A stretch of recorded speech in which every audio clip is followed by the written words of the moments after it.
Hello, good afternoon. I am सपना from school of entrance. आज हम बात करेंगे बीएलएड कोर्स के बारे में। तो जो स्टूडेंट्स ट्वेल्थ में स्टडी कर रहे हैं और आगे अपने कॉलेजेस में एडमिशन के लिए डिफरेंट डिफरेंट कोर्सेज़ के लिए सोच रहे हैं, और उनमें से जो स्पेशली जो फीमेल कैंडिडेट्स हैं वो अपना फ्यूचर अगर टीचिंग लाइन में बनाना चाहते हैं तो वो बच्चे बीएलएड कोर्स के लिए आगे मूव ऑन कर सकते हैं। तो बीएलएड कोर्स क्या होता है, क्या इसकी फुल फॉर्म होती है? तो बीएलएड के बारे में अगर बात करें तो बीएलएड की फुल फॉर्म है बैचलर ऑफ एलिमेंट्री एजुकेशन। इसके लिए अगर आप आगे परस्यू करना चाहते हैं तो आपको सभी को ये तो पता ही होगा बच्चों कि आपको एंट्रेंस का एग्ज़ाम देना होता है, और एंट्रेंस के एग्ज़ाम के बेसिस पर ही आप अपने आगे एडमिशन्स को परस्यू कर सकते हैं। तो इसके लिए क्या कौन सा एग्ज़ाम होता है आपका? तो सबसे पहले अगर बात करें तो बीएलएड के लिए आप बीएलएड बहुत सारी यूनिवर्सिटीज़ से कर सकते हैं, बट जो सबसे बड़ी जो यूनिवर्सिटी है वो है आपकी दिल्ली यूनिवर्सिटी। और दिल्ली यूनिवर्सिटी आपको बीएलएड कोर्स कराती है, और उसके लिए आपको अगर आगे बीएलएड कोर्स दिल्ली यूनिवर्सिटी से करना है तो आपको सीयूईटी का एंट्रेंस देना होगा। और सीयूईटी का एंट्रेंस देने के लिए आपको उसके लिए जैसे ही उसके फॉर्म्स पास आउट होंगे तो सबसे पहले आपको उसके फॉर्म फिल करने हैं। फॉर्म फिल करने के बाद जो उसका एंट्रेंस एग्ज़ाम होगा, उसका जो एंट्रेंस एग्ज़ाम का जो मोड होगा वो होगा आपका पूरा ऑफलाइन मोड कंडक्ट होगा और कंप्यूटर बेस्ड एग्ज़ाम होगा आपका। एलिजिबिलिटी क्राइटेरियाज क्या रहने वाले हैं उस एग्ज़ाम के? अगर आप ट्वेल्थ के बाद बीएलएड कोर्स में मूव ऑन कर रहे हैं तो ट्वेल्थ क्लास में जो अपियरिंग स्टूडेंट हैं 2025 में एडमिशन लेने के लिए उन बच्चों का क्या क्राइटेरिया होना चाहिए ट्वेल्थ की परसेंटेज का, या उनका जो सीयूटी का एग्ज़ाम होगा उसके लिए उनको किस तरीके से सब्जेक्ट के कॉम्बिनेशन बनाकर चलने हैं, कितने आपके मोड्स होंगे एग्ज़ाम को देने के। आपका अगर आप सीयूटी एग्ज़ाम दे रहे हैं तो सीयूटी के एग्ज़ाम में आपको सबसे पहले अपना जनरल टेस्ट का पार्ट कंप्लीट करना है। सेकेंडली आपको आगे जो है अपना डोमेन्स का पार्ट कंप्लीट करना है, और थर्ड पार्ट है आपका लैंग्वेज का पार्ट। इसके बाद अगर हम उसके पैटर्न की जो सीयूटी का एग्जाम आप देंगे उसके अगर पैटर्न की बात करें तो पैटर्न जो आपका होने वाला है वो होता है आपका ऑब्जेक्टिव टाइप पैटर्न, एमसीक्यू जिसको बोलते हैं। मल्टीपल क्वेश्चंस होते हैं आपके उसके अंदर, मल्टीपल चॉइस क्वेश्चंस।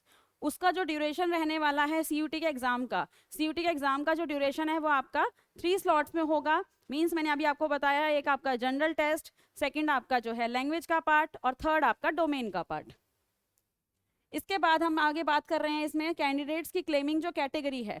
अगर आप अपना एंट्रेंस देने जा रहे हैं टीचिंग लाइन में जाने के लिए बीएलएड के लिए, तो सीयूईटी में जो आपकी जो आप फॉर्म भरेंगे अगर उसमें कोई बच्चा अपनी कैटेगरी से बिलोंग करता है, लाइक आपकी एससी एसटी ओबीसी या अदर किसी भी कैटेगरी में बिलोंग करता है, तो वो अपनी कैटेगरी के साथ अपना फॉर्म फिल करके चले और आगे उसका आप अपॉर्चुनिटी लेकर चलें अपनी कैटेगरी के साथ।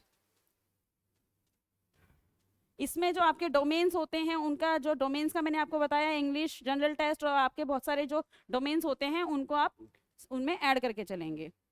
इसके बाद है जो आपकी बीएलएड आपको कराएंगे वो दिल्ली यूनिवर्सिटी के कौन कौन से टॉप कॉलेजेस हैं जो आपको बीएलएड कराते हैं, जिसमें कि सबसे पहले आपके जो नाम आते हैं जैसे कि आपका मिरांडा हाउस कॉलेज है, Mata Sundari, Shyama Prasad Mukherjee, lady Shri Ram college, Jesus Mary, institute of home economics, Gargi college, Aditi Mahavidyalaya. तो ये सभी वुमेन्स कॉलेज हैं आपके जो आपके टॉप लेवल कॉलेजेस हैं और आपको बीएलएड कराते हैं।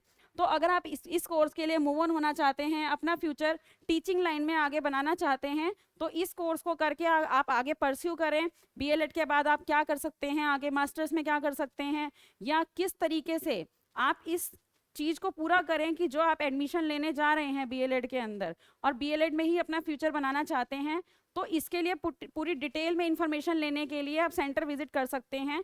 क्योंकि आपके लिए सबसे पहले ये जानना ज़रूरी है कि जो आप बीएलएड कोर्स करेंगे, बीएलएड कोर्स को करने में आपको क्या क्या सब्जेक्ट्स होंगे उसके अंदर, किस तरीके से आप अपना आफ्टर द ग्रेजुएशन अपना अपना वो बना सकते हैं, फ्यूचर बना सकते हैं।